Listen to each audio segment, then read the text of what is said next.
Hello. Are you an energy healer or spiritual worker looking to learn more to broaden your practice? Or maybe you're a spiritual seeker, seeking to learn everything you can about the world of energy. Or maybe you're just starting out and you're trying to find out everything that you can about how this world of energy really works. Possibly you've even encountered some spiritual people who are a little too woo-woo for you to take seriously. And what you'd really like to do is get the straight goods on what it all is without the mystical, touchy-feely language that gives us all a bad rap. Well, then you've come to the right place. Welcome to my show. My name is Renu Arora, and this is Spirituality Meets Science. I'm the creator of an energy healing modality called the accelerated release technique. I help people overcome emotional, physical, and even physical problems by identifying and releasing the underlying emotional triggers that are stuck within their subconscious. And to my clients, it looks and feels like magic. But like any good magic trick, once we understand how it's done, we realize there's actually nothing magical or mysterious about it at all. And in fact, with just a little bit of knowledge and understanding, we can recreate that magic for ourselves. So why am I here? I'm here to make energy healing, energy work understandable and accessible to everyone. I want to show you that it's not just for the rare few born with that special gift of intuition and knowledge as to how it's done. So if you're ready to be empowered with new knowledge and understanding about how the world of energy really works, then I'd love to introduce you to today's topic. And today we are discussing taking your meditation practice deeper. So what are we doing with meditation today? Meditation is one of those topics that a lot of people know about it, and they think they should do it. They've heard a little bit about it. And today I have my guest on the show who's going to be explaining, well, first what it is. We'll get to a little bit of the science, like what the benefits are, and not just that, but how you yourself can do it and get the most out of it if you've already tried to make it part of your health and wellness routines. So before I get any further, I'd like to welcome all our viewers, both live and replay. Thank you very much for taking the time to spend some time with me and with us today. It does mean a lot to me that you're here. And just as a reminder, we've got a chat box going. So if you have any questions for my guest or myself during the show, then please feel free to pose them in there. We will try and do our very best to answer them as we go. And one little reminder, if you've watched the show before, then you know I like to do a demonstration of my modality at the end of the show. So if you would like to be the volunteer for the day, if you'd like to find out what the accelerated release technique is all about for yourself, then throw that in the chat box too, and I might be able to. You might be the one that I select for today's demo. And without further ado, I would be thrilled to introduce my guest for today. Sorry, just gotta change that little thing in there. Today I have EagleSpirit with me. Unlike traditional shamans that maintain indigenous traditions in their particular community, as a contemporary shaman, EagleSpirit's energetic work with the four bodies, physical, emotional, mental, and spiritual, draws from a variety of traditions and builds from her training and gifts.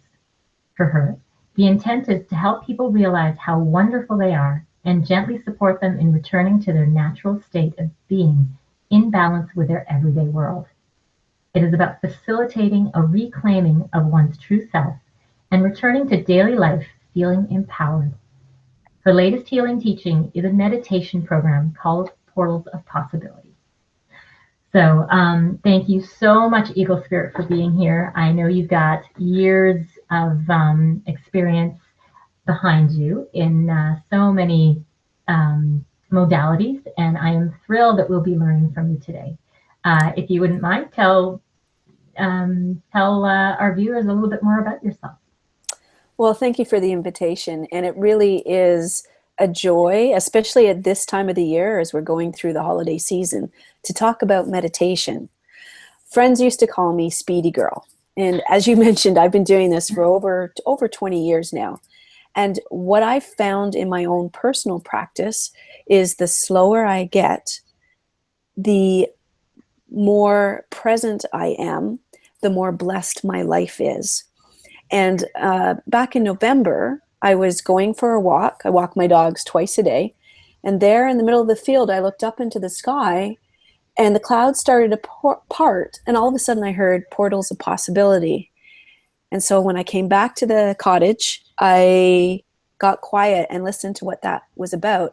And it was about combining contemporary shamanism and meditation into a series that's focused on inviting new to meditation practitioners or lifelong meditation practitioners to a four-body energetic experience.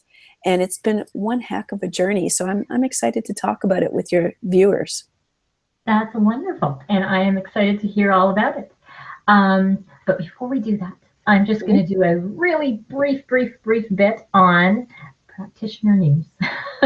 So just again, everybody knows I am an accelerated release technique practitioner, and I will be doing a training course for new practitioners on St. Patrick's Day weekend. So that's March 17th, 18th, 19th.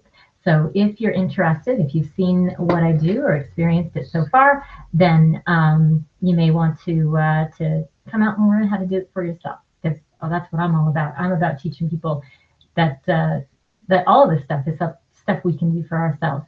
So you can go over my website to take a look at that. One other piece. So as we all know, this modality is work in progress, and my practitioners so far, they're learning as they go. And sometimes as I work, I'm reminded of stuff which I knew, or maybe new stuff that's come to me, and sometimes it seems important and valuable to reiterate some pieces. So one of the pieces that came to me this week as something that's really important is the ego. The ego, it stops us from moving forward. And so I just want to remind my practitioners that every time you get to a new problem or new issue, the ego tends to keep us stuck, and we need to ask for permission to move forward and to actually to be willing to change this circumstance that we've been going through. So don't forget, every time you start a new segment, go through the initial 7 questions, which are all around making sure that the ego is willing to change. So make sure that we feel that it's safe, that it's for our greatest good, that we're actually giving ourselves permission to do it, that we're not denying ourselves permission to do it, because we can want something and not want it at the same time. And then if the ego's in balance, ask for permission and wait for it to shift. It doesn't usually give you permission right away. You have to ask for permission and then give a few moments, and you'll watch your pendulum shift as it goes from a no to a yes.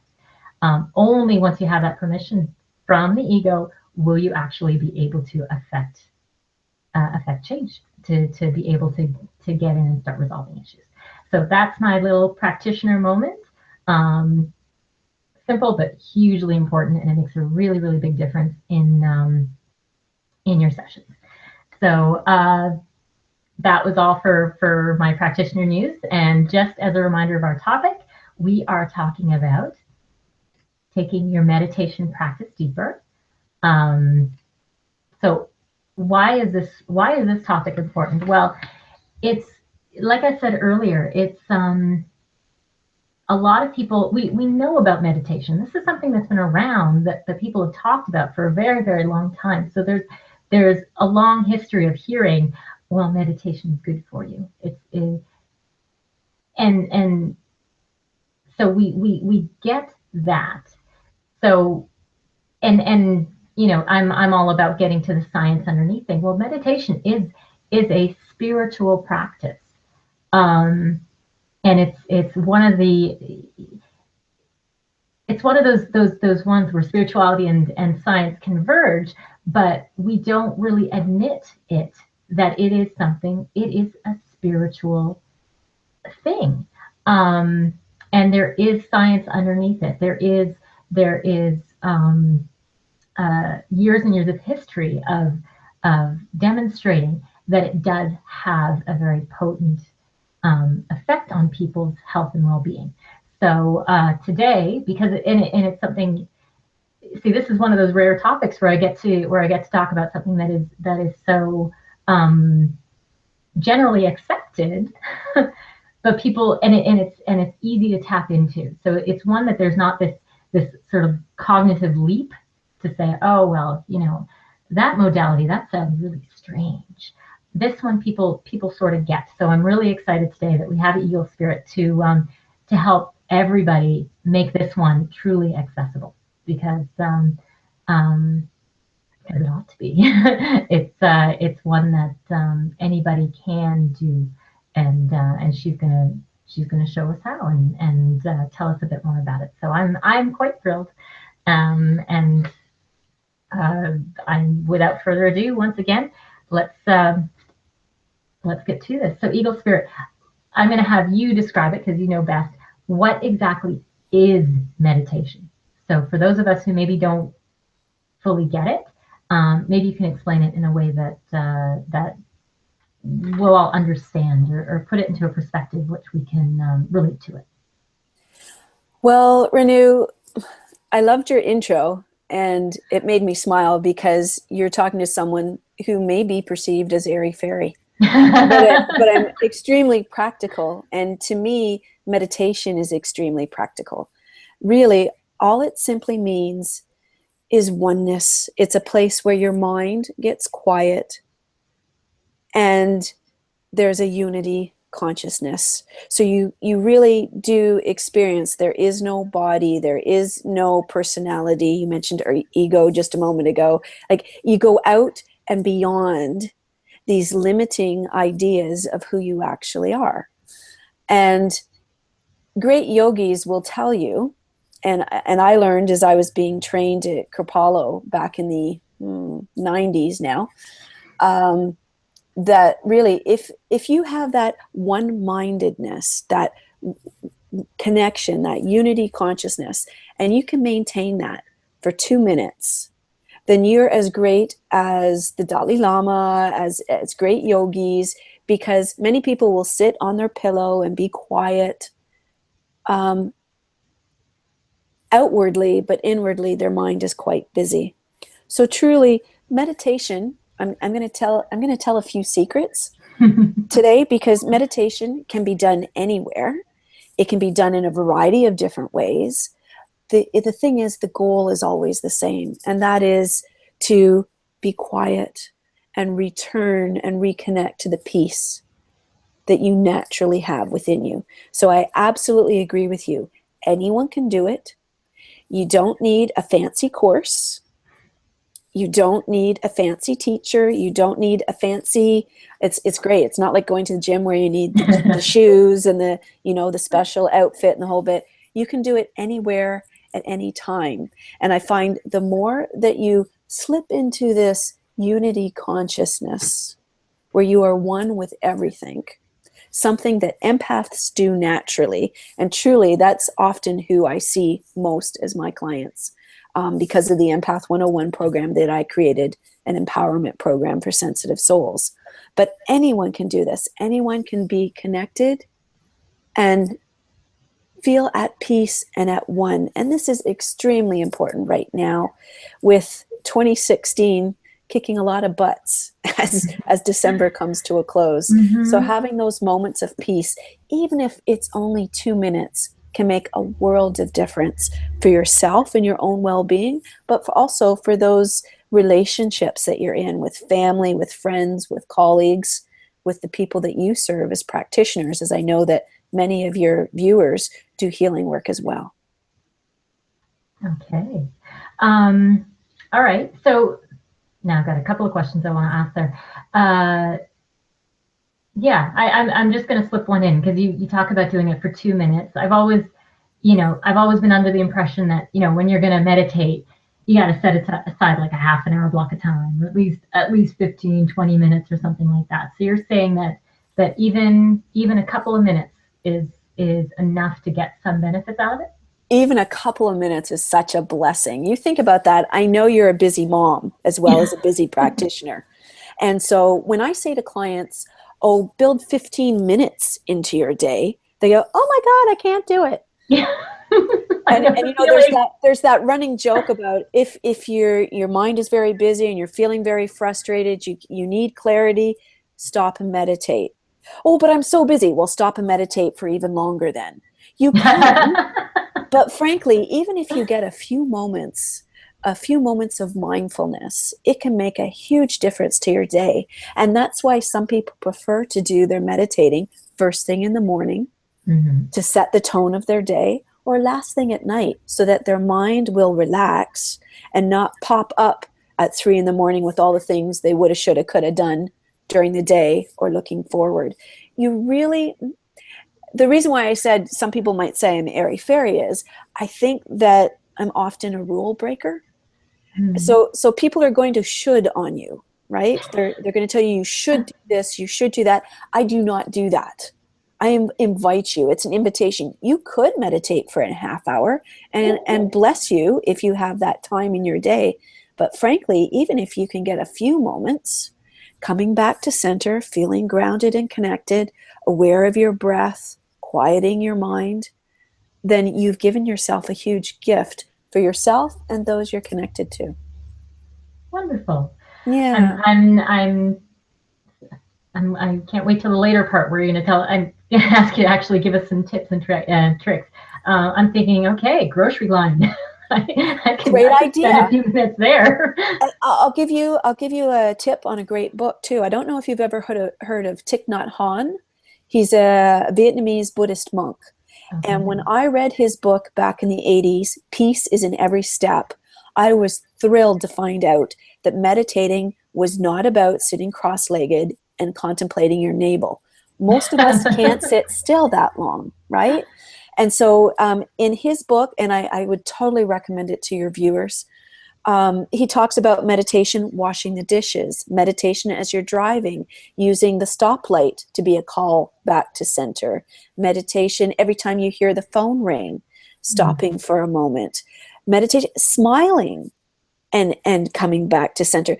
Little simple things you can do. Walking meditation, which is one that I find easiest as well, since I have to walk the dogs twice a day anyways. Can I allow myself to be fully present with them and the nature around me? It's a wonderful way for sensitive souls to feel re-energized and rejuvenated, but it's also a beautiful way to meditate, to be fully present for a few short moments, even if that's all it is in my hour-and-a-half walk. If I get a few moments where there is no separation between the tree and me, there is no separation between the sky and me, or the dogs and me, or this morning the ice and me. We were one at one point. Yeah. And to have appreciation for all of it, that mindfulness, that presentness, is a beautiful, beautiful thing. And it's very healing. And as you mentioned, science has shown the benefits that spiritual gurus have been talking about for thousands of years. It reduces heart pressure. It improves brain function. They're actually currently doing neuropsychological testing right now and showing how the brain shifts. So for someone dealing with PTSD, for someone dealing with Alzheimer's, for someone dealing with stress, there's so many benefits to meditation, but it's simple. It really is simple. It's us who makes things complicated, and they don't need to be. Awesome. So you just answered my next couple of questions in there about some of the benefits and some of the science behind it.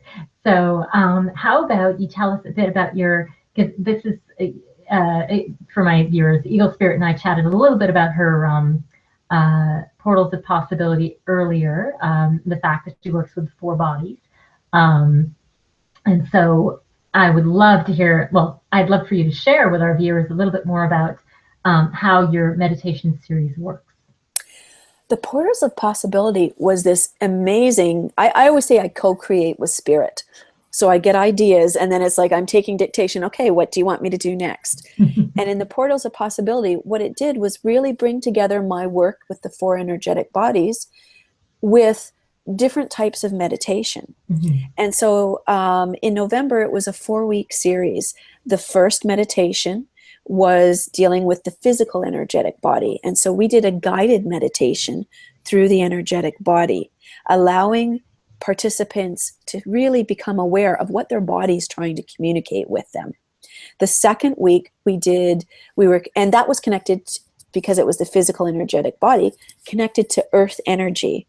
And what I do that's different and that I've never done before, so you can tell this was like a spirit, okay, try this, is I gave each participant an energetic boost to the heart or to different locations where they needed it, whatever was in alignment with the teaching for the week. So with the first week being the physical energetic body, I put my hands on their feet and grounded them to the earth. For some, it was the first time they'd ever felt that connection where they could be solid and rooted. It's lovely to be, as you talked about, airy-fairy out there in the heavens, but we need to draw that energy down and use it in our day.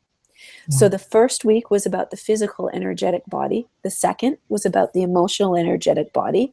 And the energetic boost there went to the heart. And we swam through using the symbology of the river, of water element.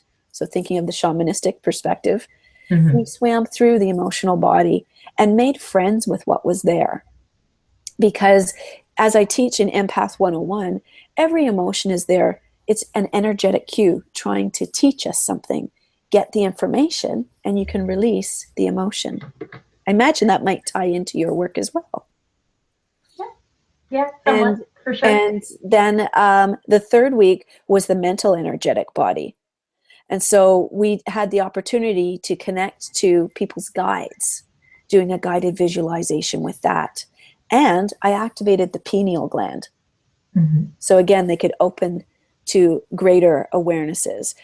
The fourth and final week was the spiritual energetic body, where they could get more information and go out into the universe. And we used a wonderful guided meditation that's available on my healing CD called Journey of the Heart. And I'd like to, as a gift, provide it to your viewers as well. It's something that we used when I led the global meditation in April from Paris, a heart-to-heart meditation, where it'll take participants into their hearts, using that energy, sending healing energy throughout their entire body, out into their community, and out around the world until it's like one big global hug. And it's a yummy 15, 16-minute meditation that I'd like to offer free to your viewers. That would be beautiful. So that's the link that you provided me with earlier? Yes, yeah. Okay, so what I'm going to do before the show's done is I will stick that link in the chat box. Oh, we have a couple of messages in the chat box. Awesome. Oh, Storm is here. Hi, nice to meet you. Nice to see you, Storm. And Carnelia Stones and Crystals says, hi, yes. Oh. First time tuning in, looking forward to it. Oh, hi, Cindy. Nice to see you. Volunteer for the modality sample at the end. Oh, neat. That would be awesome. Thank you, Carnelia. All right. The owner of Carnelia Stones, it's a wonderful shop that's here in the Moncton area. And the owner is Cindy, and you would love her. She's a sweet, sweet soul doing healing work with crystals. She's lovely. Yeah. And I don't think you mentioned that you were in Moncton. Okay, now everybody knows where you are. Yeah, well, I'm outside of Moncton. I'm on the east coast of Canada. I do travel across, around the world, but people often find me a lot in Sedona, in Ireland, on the west coast of the States. I go where people need me, basically. Right now, I'm at home in New Brunswick for the holidays. Okay, so now the big question is, so how, excuse me, so how does one deepen their personal meditation practice? And this is the question. So deepen, does that mean for you to go deeper, or does that mean to get more out of it? Or is that synonymous? Is that the same thing? I like your summary. I think it is the same thing. Okay.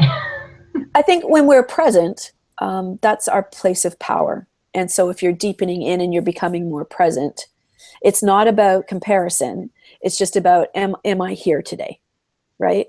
And so, and that's why I say, if on your meditation cushion or in the car at the stoplight or washing the dishes or walking the dogs, you're present, then you're doing a good job.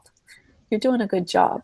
Now, there are a variety of different meditative techniques. And so what I did in the Portals of Possibility is I showed 4 different styles of meditation. But I know that many of your viewers quite possibly have been practicing for quite some time. So they have what works for them.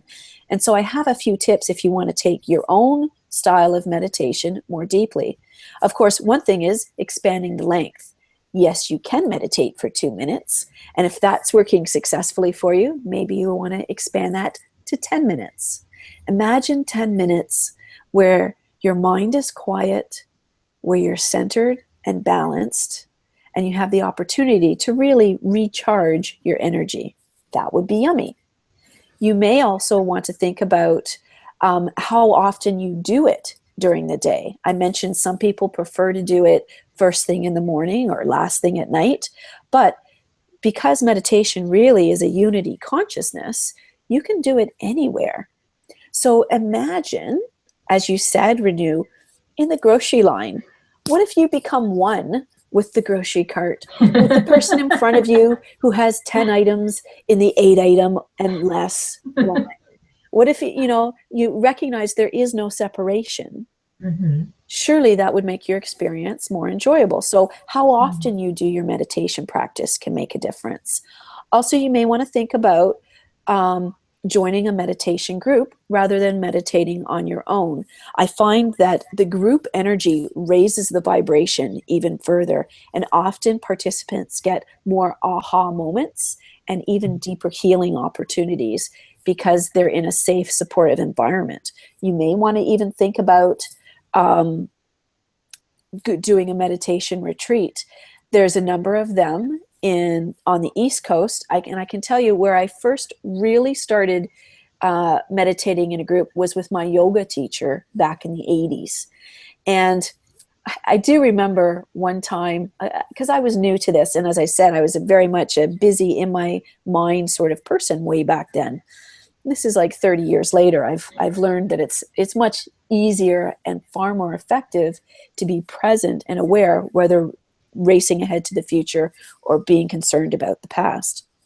Because I do remember she did a lovely guided meditation, and she was talking about, why don't you let go of one of the issues that you feel you have? Imagine the word and put it up. Visualize a beautiful sky and put it up in that balloon that you see off in the distance.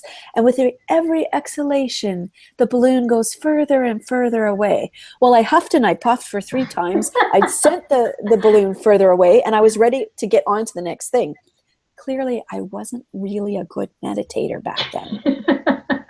But when I went to Kripalu, where I got my holistic lifestyle teacher training in the early 90s, I was able to try a variety of meditative techniques using the breath, using mantras, using different types of relaxation, and becoming present.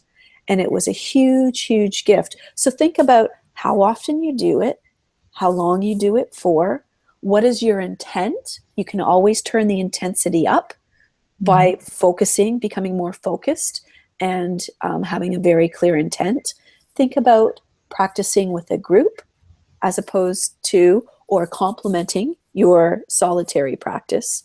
And then explore different techniques. Find what works for you. For the groups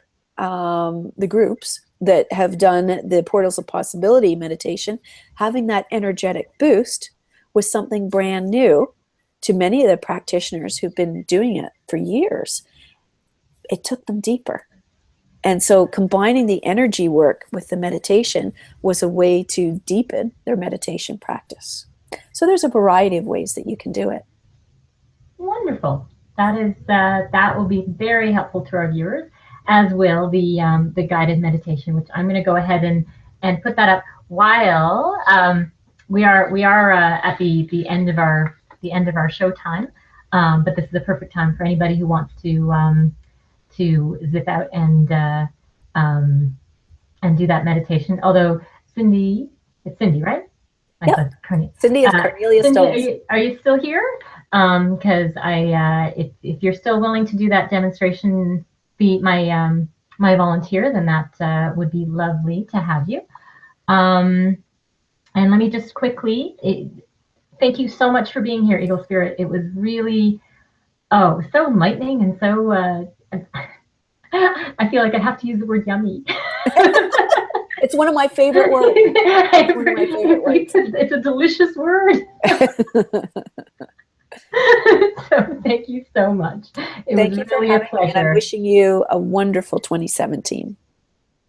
Thank you. You too. So if you want to have any last words, if you want to let our viewers know how they can get in touch with you, just as a reminder, I will put your information, whatever you provide here, that's going to go into the YouTube description as well as on my website. So if anybody doesn't catch it right now, you'll be able to catch it when I have a chance to update all that stuff. The most important thing that I want to share in this moment is that you are exactly where you need to be, doing exactly what you need to be doing. In this pause between Christmas or Hanukkah, as we're continuing through Hanukkah to the New Year's, please, I encourage you and invite you to take some time for yourself. There's a whole host of services that I provide as a contemporary shaman, whether it's Empath 101, Portals of Possibility, Soul Journeys, Spirit Questers, and that's lovely.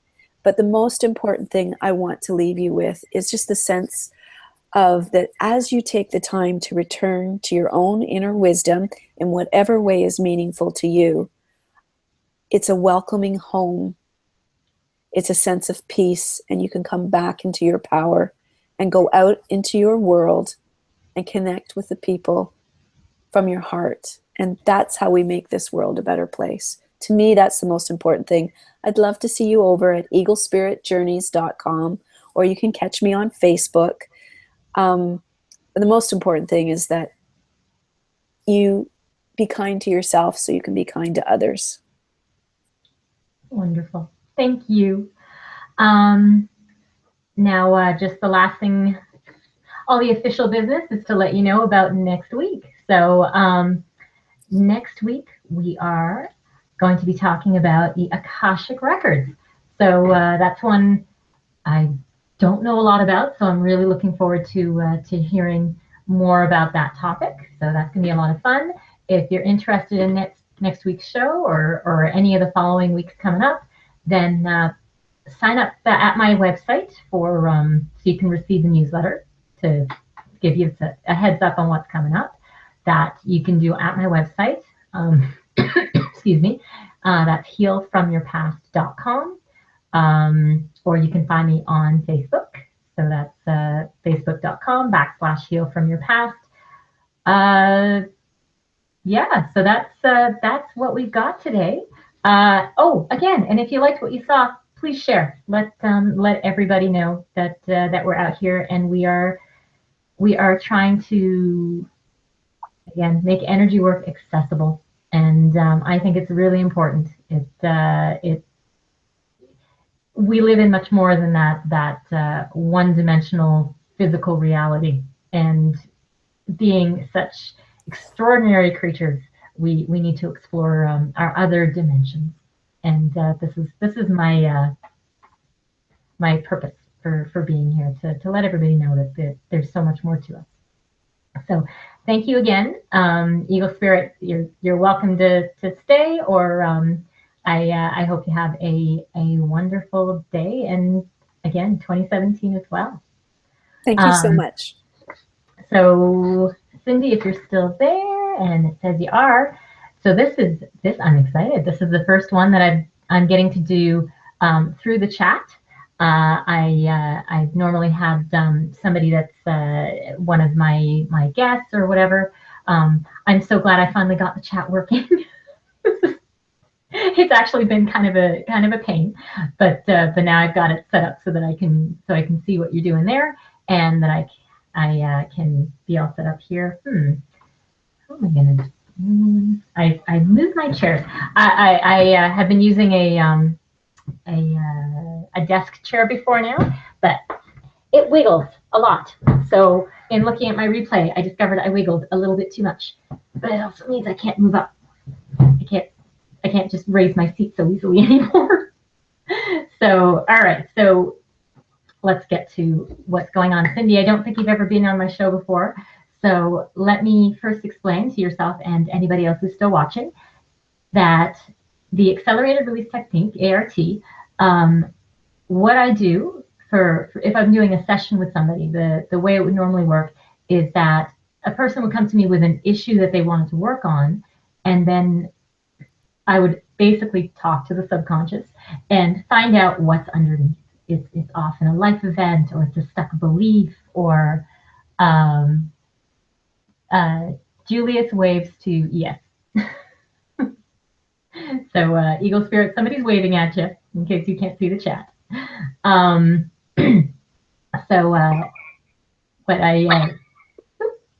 your volume, you're waving back. Okay. So what I would normally do, like I said, is there's usually something stuck underneath. But in the context of a demonstration, that's too tricky. I mean, I can't just, well, number one, I am not expecting you to tell me all your problems in this kind of environment. And number two, to get to the root of it can be long and convoluted and twisted, and there can be a lot of stuff going on. So that's it just doesn't work for a quick demonstration. But what I do is I flip it on its head. So instead of asking, here's your problem, all right, subconscious, tell me what's underneath, I say, okay, subconscious, is there something that you would really like to see resolved? Like, is there a life event specifically that you would like to see released, resolved from your energy? Because the concept being, if there's something that it's been holding on to, it is causing you some issues. We just don't know exactly what the issue is. So it is something that's important, something that needs to be let go of, but you haven't put two and two together to say this is the problem, and now we got to dig underneath. So that's the way. That's what I'm doing. So I'm going to ask if we can get to essentially the most important event that your subconscious is seeking to release. So since we're doing this in a chat, hopefully you'll be able to. All I need from you, I don't need a description of exactly, because we're going to find an event. I won't need to know all the details. That's not important. What is important is that you can let me know as we go if the clues that I'm giving you do in fact point to something. Like if I say, here are a bunch of emotions, here's an age, does something pop up that fits that description? If it doesn't, it means I've got to do a little bit of digging because the ego has gotten in the way. So that kind of stuff lets me know. I also need you to let me know when the event is resolved and released from your energy, and you'll be able to tell when that is. That way I know that I am actually done. So it is going to come from you. So, but it's like you don't need to type me essays or anything like that. You just let me know that I'm on the right track. All right, so far so good. if you're there, just let me know that we're good to go. So what I'm going to do first, and by the way, my pendulum for a yes goes front to back. For a no, it gives me a counterclockwise circle, and anything else, I'll describe it as we go. So first, do I have permission to connect with Cindy? Actually, more importantly, do I have permission? Sorry, can I connect with Cindy? Oh. Okay, good, we're connected. More importantly, do I have permission to connect with all aspects of your energy, physical and spiritual, unconscious and conscious, as well as everything on the timeline? Okay, the initial answer is no, but that's pretty typical because most people we don't walk around everywhere and say, oh, by all means, have access. So I have to, again, like with the ego, I have to always ask for permission to get in. And right now that is shifting. Okay, so now I do have permission to ask the questions that need to be asked and get answers out of it. So the first question I want to ask is, do we have, let me see. First, we want to deal with the most important issue. Is it 100% safe for us to do so? Okay. Is it 100% for your greatest good? No. Okay, there's a part of you that says it's not for your greatest good. Is it, do you give yourself permission 100%? Yes, you do. Do you deny yourself at 0%? No, you're denying yourself permission, which is why, okay, do I deal with denial of permission? Okay, so there's a part of you that says, yes, I want to address this event. And there's another part that says, oh, but I'm not so sure if I can give this one up. And so unless I deal with that, I won't even get to find out what it is. So first we have to stop your subconscious from putting the brakes on us. So why are you denying yourself permission? Is there a lesson that needs to be anchored? Yes. A core belief that needs to be released? No. An emotion to release? No. Is there any drama around that lesson? No. Is it one lesson? Yes. Is it a 1 to 20? No. 21 to 40? No. 41 to 50?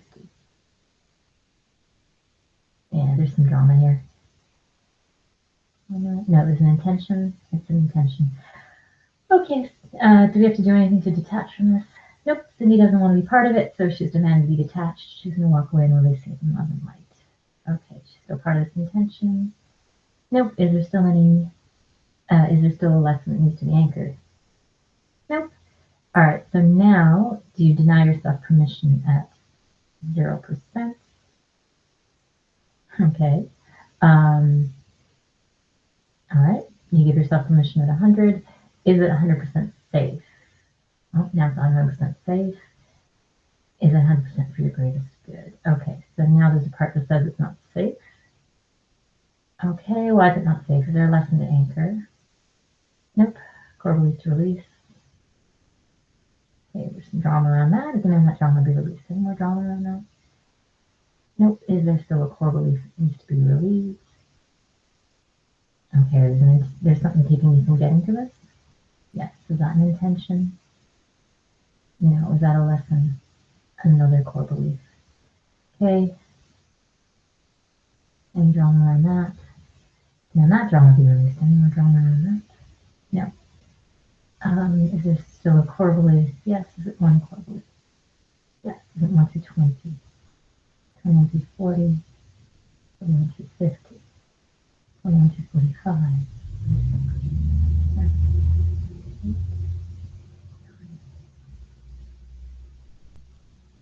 48. Okay, so just so you can follow along with what I was doing there. So now there's a part of you. So things come out in layers. So at one part it said, I'm denying myself permission. The reason was underneath it, there was this feeling that it was unsafe. Why is that? If you're holding on to a belief. In fact, there's a belief around a belief. So we have to get rid of one to address the second one. So this is a core belief. This is something that at some point in your life, it could be something that you were born with. It could be something that you picked up from an unpleasant or traumatic experience. But it's something that your subconscious is hanging on to. And the way we release it is by first identifying it. And as I identify it, my pendulum is going to swing. Yes, that's my belief. Your subconscious is going to agree with me. And then I read the opposite. I'm going to read for you what we want your subconscious to believe instead. And as I read it, you'll be processing. Your subconscious will process it and it will shift. So initially it will say, like I'll be reading the opposite. It'll go, no, no. Well, maybe. Yeah, you know what? That belief makes a lot more sense to me. So it'll go from a no to a yes. By the time, like once we're done, it'll be a yes. But it may take one read, it may take two, it may take three, but we'll get it there. So the belief that is in the way right now is, I am so afraid of making the wrong decision. It is easier to never set any goals so that I will never be a disappointment. The opposite of that says, by not setting and achieving goals, I am only disappointing myself. The number of decisions I'm allowed to make in life is without limit. If my first choice fails to satisfy my needs, then I can easily choose a new course of action. It is my life to live, and it is entirely up to me to make it the best that I can.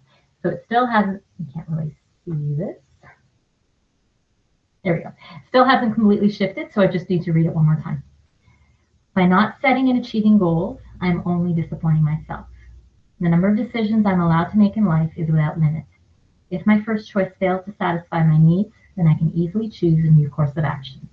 It is my life to live, and it is entirely up to me to make it the best I can. Okay, so now it's fully shifted. Is there any more drama around that other core belief? No. Is there still that other core belief? Okay, so this was the key belief. It was mostly drama. All right, having released that, now is 100% safe for us to address this life event. There we go. 100% for our greatest good. Yes, it is. Do you give yourself permission at 100%? Yes, you do. Denied at 0%. Is your ego in balance? Is your ego creating drama around this event? No. And now is your ego going to give us permission to address and release it? And again, the ego always takes a few moments before it says, yes, it does. Okay, so now we can actually work on it. All right, so we need to find this event. How many clues will help us figure it out? Is it one clue? No. Two clues? No. Three clues. Yes. Is there any drama around any of these three clues? Yeah, I think there's some drama. I demand the drama be released. Is there any more drama? Okay, there's some drama. To release this drama, is there a lesson that needs to be educated? Yes. Core belief to release? Nope. Other emotions? Nope. Drama around that lesson? No. Is it one lesson? Yes. Is it 1 through 20? 1 through 10? 11 through 15? 11, 12, 13, 14, 13. Okay. So I'm having a little problem getting to the event because there's a lesson that needs to be anchored. So a lesson, it's a life lesson. And these are, there's a life lesson isn't something that you necessarily don't know or don't understand. Sometimes it is something that just, you haven't, how do I phrase it? It's something that you may know it's something that you ought to be doing, and you're even trying to work on it, but it's something that's not instinctual. And that's when something's been anchored, it's an instinct. So it could be something that you're working on, but it doesn't come totally naturally. And I said it was number 13. Okay, now do I have to read the whole lesson for you now? So I just need to read the title of the lesson, and then we'll anchor it. I'm going to ask if it's been anchored. Number 13 says, become grounded. Stand strong on both feet. And I'm just waiting for that to anchor.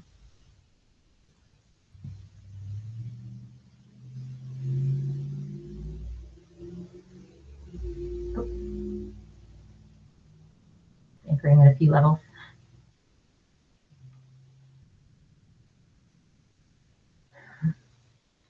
Still going. All right. There we go. That's anchored. Okay. Any more drama around this life event? Around those clues? No. Again, how many clues is it? 1 clue? No. 2 clues? 2 clues. Any of the clues in column A? 1 through 10, 11 through 20, 11 through 15, 16, 17, 18, 19, 18. Okay. So now we're actually getting to the event itself. The first clue, so it's kind of like we're describing a scene in a movie. So we're identifying emotions, and then we'll identify when it took place. And these emotions aren't necessarily yours. They could be. We're going to find people and places, and so the emotions could belong to somebody else. A18 is cheerless. Is that right? Cheerless? Any drama around this clue? No. Okay, so the first clue is cheerless. Second clue, column A, column B, 1 through 10, 11 through 15, 11 through 20, 16, 17, 19. There's some drama around this clue. No, there's something else keeping me from getting at it. Is it a lesson? Core beliefs, other emotions, drama around that lesson? No. Is that one lesson? Yes, 1 through 20, 1 through 10, 11 through 15, 16, 17, 16. Another lesson that needs to be anchored. Any drama around this? Do we have to read the whole lesson? No, this lesson says, number 16, is abundance is a state of mind. And again, we're just going to wait till that totally shifts.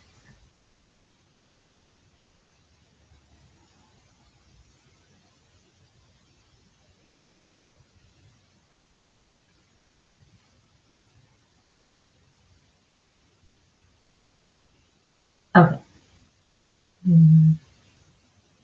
Feel like that shifted. There we go. That's shifted. All right. Is there still a second clue? Yes. Column A, B, 1 through 10, 11 through 20, 11 through 16. Yes. Okay. B17 is the second clue. Any other clues? No. B17 is frustrated. So we have cheerless and frustrated. Any other clues? No. So when did this take place? Was it during adulthood? No. Was it before the age of 15? No. So age 15, 16, 17, 17, 18, 17. Okay, Cindy, we've narrowed it down to something that took place around the age of 17 where the emotions are cheerless and frustrated. So now I'm going to ask you if there's anything that just that pops up. Like, does anything spring to mind right away? Otherwise, I have to just investigate a little further.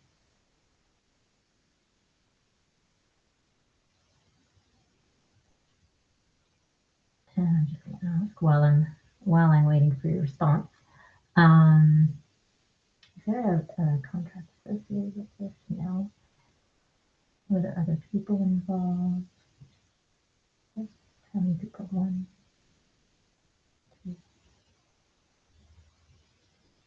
you plus 2. And I'm getting it's you plus 2 other people. Cindy, you still there? Hopefully I didn't lose you.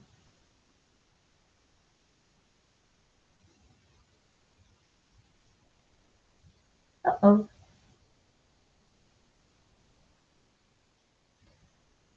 And this is a problem with the chat. I can't tell if you're there or not.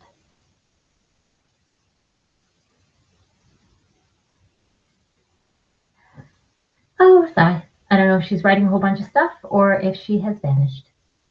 This is rather sad. Okay. Well, hopefully I'll be able to help her. I'll still see about releasing the event. Oh, there we go. Sorry, that took a little while to show up. I thought I'd lost you. Not for 17. It was actually, okay, not for 17. And that probably means there's some drama. Okay, so is there drama around this event? Yeah, that's what happens. Drama is uncomfortable details surrounding an event.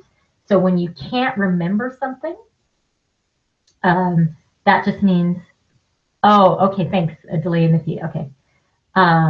Oh, I believe there is. That's true. I saw that with, I was on somebody else's show and I noticed the delay when I went to view it. Thank you for reminding me of that. Okay, so what was I about to say? I was about to say that. Yes, drama. So there's drama. I demand the drama be released. Is there any more drama?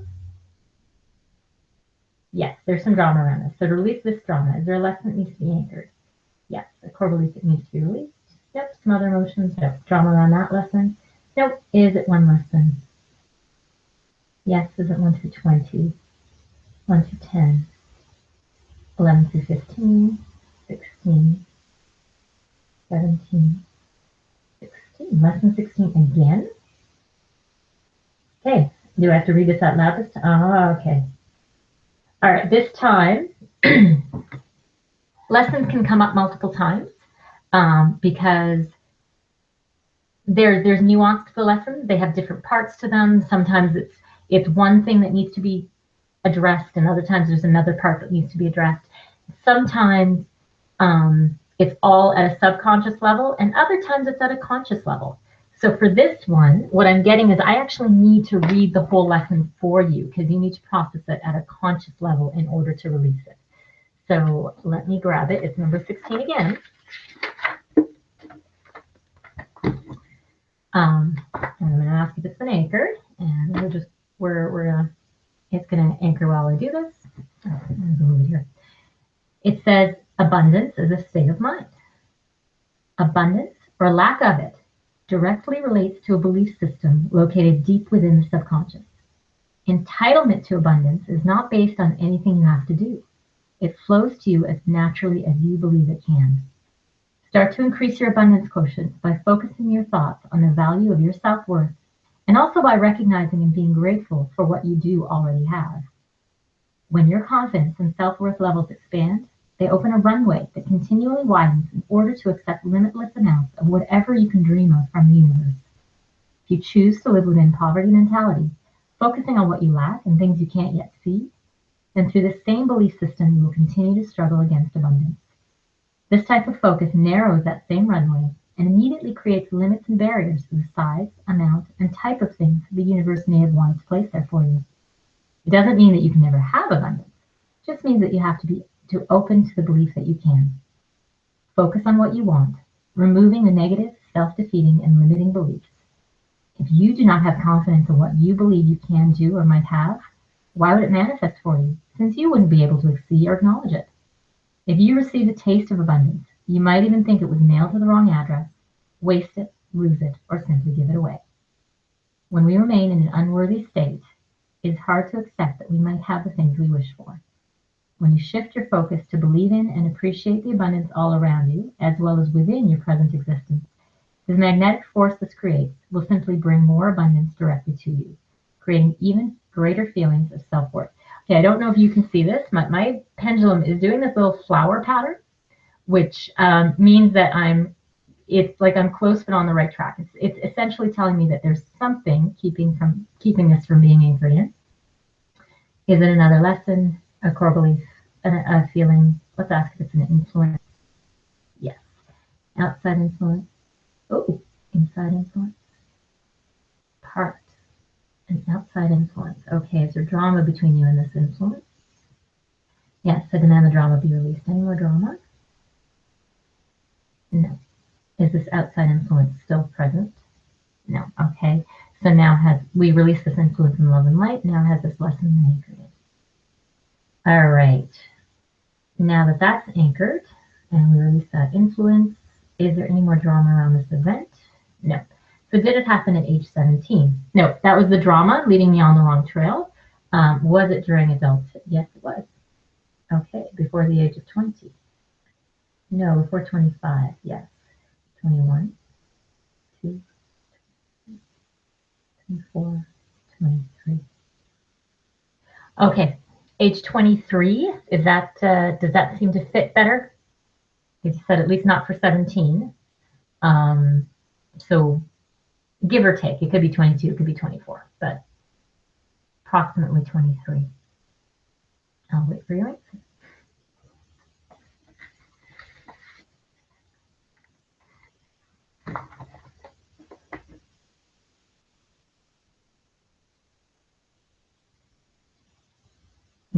So while I'm waiting, so that's, so drama, like I said, it's uncomfortable details. It prevents us from remembering things, and it sends us on a wild goose chase. So, yeah, I could get wrong ages. Sometimes I get entirely wrong clues. I'll get a set of clues, and then I will find out that it's actually something like the clues won't make sense, and so I'll look for some drama, and then actually I didn't mean those clues. It's actually these clues, and then we get to the event that we're supposed to be looking for. So yeah, it's really the funny. It's funny the way it happens.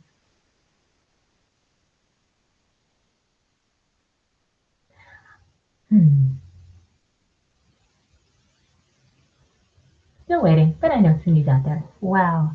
Okay.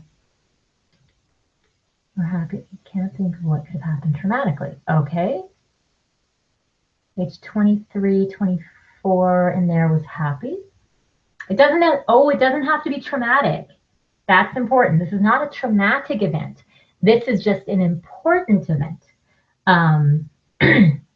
So the clues were cheerless and what was the other one? If I look at it, I'll remember it. Frustrated. Cheerless and frustrated. So this doesn't have to be something major. It can be just something that had an impact on you, something that you remember. So what I'm going to do, just to help you out, is try and narrow that down a little bit. So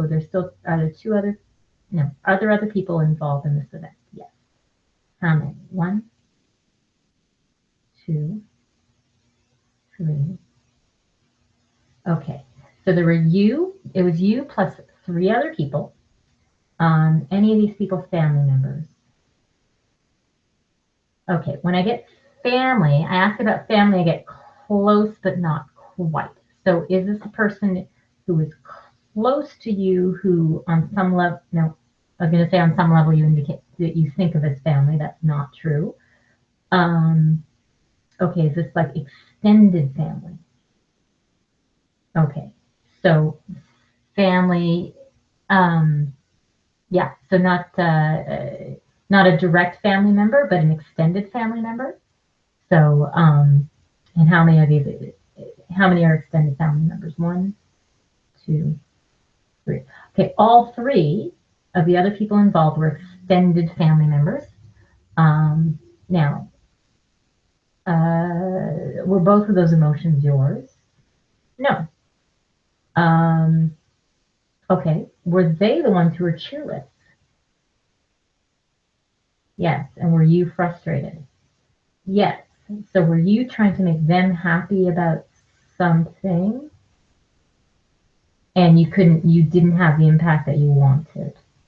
Okay, is any of that resonating? So dealing with 3 extended family members, and you were trying to make them happy, to make them happy, is that the word? Essentially to make them happy, make them satisfied about something, and they essentially weren't, no, I was going to say they weren't having anything of it. I'm on the right track when I say that. It just wasn't having the intended impact. Nope, that's again on the right track. Cheerless, but they were cheerless. Were you cheerless? Nope. This is certainly their emotions. So, okay, good. All right. So you can see that. Awesome. So your subconscious has said that is the most important thing that we release right now. So when you think about the event, and I know there's a delay here, so I'm just going to assume the answer is yes. When you think about the event, are there some associated emotions? So when you think about it, do you still feel frustrated? Do you feel angry? Do you feel disappointed? Do you feel whatever? Because as an unresolved event, it generally speaking has some emotional charge left in there. If it doesn't, it means there's something else I've got to release first, because it wouldn't come up if it didn't have some emotional charge. I'm going to assume that it does at this point, until you tell me otherwise. So yeah, so what we're going to do, what I need to do now, is find out what's keeping it unresolved. Why are the emotions still connected to that event? And the way I'm going to do that is right now we're going to ask, first, is there a contract? No. So we're going to find out, in order to release this event, is there a lesson that needs to be anchored? No. Is there a core belief to release? No. Are there emotions to release? No. An obstacle? No. A challenge? A challenge. And are there influences to detach? No. All right, so it's a challenge. Okay, is there drama around this challenge? No. Is it one challenge? Yes. Is it 1 through 20? 1 through 10? 11 through 15? 11, 12, 11. Okay, so challenge number 11. So there's a reason it's not released. It's because there's a challenge. It's like there's something that ought to be motivating you, but you're somehow getting in your own way. So challenge 11. I said 11, right? Yeah. Challenge 11. Okay. The challenge is to heal or create better health. So that is supposed to be motivating you, but it's a challenge because there's something stopping you from following that through. So why is that challenge there? Is it because of a lesson that needs to be anchored? No. A core belief to release? No. A feeling to resolve? No. Another obstacle? No. Another challenge? No. Is it an influence? Yes. Is it an outside influence? No. Inside? No. Part? It's engaged? No. Is it disengaged? Yes. For these parts to become whole, to reintegrate, can we do this all at one time? No. All right, so essentially, I guess that event created, I don't know if you know the term inner child. It's like there's a piece of you that's frozen in time. And it's holding on to the trauma or the discomfort or whatever it is around that event. And so it's that part that needs to be healed. So for this part to become engaged, is there a lesson that needs to be anchored? No. Core beliefs to release? Nope. Feelings to resolve? Yes. Any drama around those feelings? Nope. Release these feelings on behalf of these parts. All right. So now, do these parts do they feel safe to reintegrate? Yes, they do. So for them to actually do so, is there a lesson to anchor? Nope. Core belief to release? Yes. Other feelings? Nope. Drama around that core belief? Nope. Is it one core belief? One core belief and drama around it? Is it 1 through 20, 21 through 40, 41 through 50, 41 through 45, 46, 47, 48, 47. Okay, so there's another belief that there's a part of you that's been holding on to it. And it's number 47. So give me a second to find out. Okay.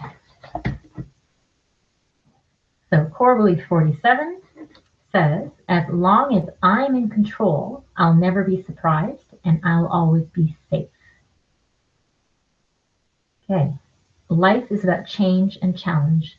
The need to control all aspects and find all answers first in my life so I'm never surprised limits opportunities from unexpected life experiences. The element of surprise offers me new perspectives, excitement, and choices, making my purpose or path more exciting. It is always a choice as to how I view surprise. By engaging in the unexpected that life offers, I build inner feelings of security, courage, and strength. Okay, so having released that belief, have these parts now reintegrated, and has the challenge been released? Is there anything remaining out of this life event? Okay, that is very simple. So I don't know if I'm just being gifted something simple today. When you think about the event now, because you didn't answer my last question, but I'm hoping you'll answer it this time. When you think about it again, is there still any emotional charge left? Like, are there any feelings that you have about that event anymore? You can say, yep, it's all still there. You can tell me it's a little better, but now there is X or something else has come up. I'm not done until when you think about it, it feels neutral. Like you can look at it and feel like almost like it happened to somebody else.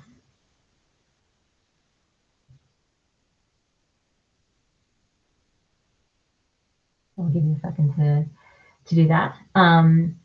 So just for anybody who hasn't seen this before, an unresolved event, or I look at life events as though you were looking at your life as though it were a photo album. And oh, hang on, sorry, I think even before it was hanging on by a hair. Okay, but now there's nothing left there. Okay, then I guess I'm surprised it wasn't something that you had more feelings towards. That's actually pretty unusual, especially considering it popped up as the most important. I don't know if those beliefs resonated with you.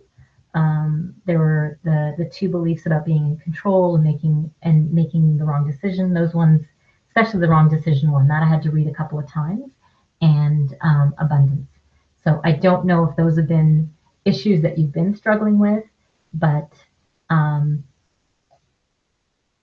that particular event is what was at the root of it. Since I don't know the event beyond what I sort of pieced together, I can't help you put two and two together, because sometimes it's actually pretty obvious when you step back and you realize how those circumstances created the beliefs that we start to hold on to. But I trust that you do spiritual work, that you'll be able to piece it together and see what the connections are.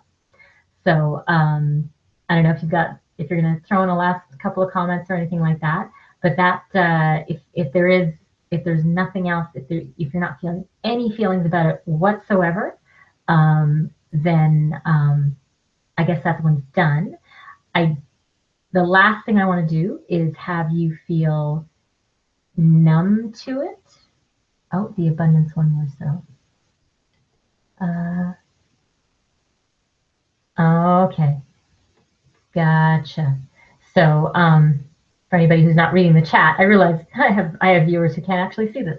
So it says the abundance one more so, but already so much healing has happened in regards to it, which is probably why it was only hanging on by a hair. Okay.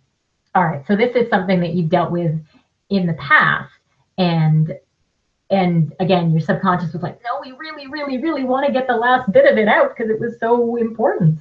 So, okay, well, that makes me feel better that we just got the last threads out, as it were. So, good. If because for anyone who ever does this with me, if it doesn't feel neutral, then other stuff can come up. Like it's got little strings, and I don't want to have other stuff coming to the surface when I'm not here to make sure that we get every last bit of it. So that's my only concern about doing these demonstrations when we're doing this by chat, and I can't necessarily use your expression or whatever to get a feel for whether we've got to the bottom of it. But if something else pops up, if there's anything that is still lingering associated with that event, then Cindy, please contact me, because it means I'm not totally done yet, and I wouldn't want to leave you in a state where I leave you hanging, or where some emotions start popping to the surface that really should have been dealt with in this session. So I guess that's all for today. Thank you so much, Cindy. You were a wonderful volunteer. I'm actually thinking, now that I've got this chat working, I think what I'm going to wind up doing, for any viewers who are still here now, or for the future, I will probably move my demonstrations to Periscope. So my handle is still TRM with Renu. It used to be, my old modality was TRM, and I think changing my handle might be more trouble than it's worth. I'll look into that. But if you want to follow me at TRM with Renu, I do believe I'm going to start moving my demonstrations to there, because it's actually a much faster. I don't have the feedback, the lag. So I think what I'm going to do is, right after the show, I will hop on to that end. Oh, and if anybody is, I've still got a couple of viewers. I forgot, I didn't put the whatchamacallit, the link for EagleSpirit's meditation. So let me just copy that and put that in the feed here.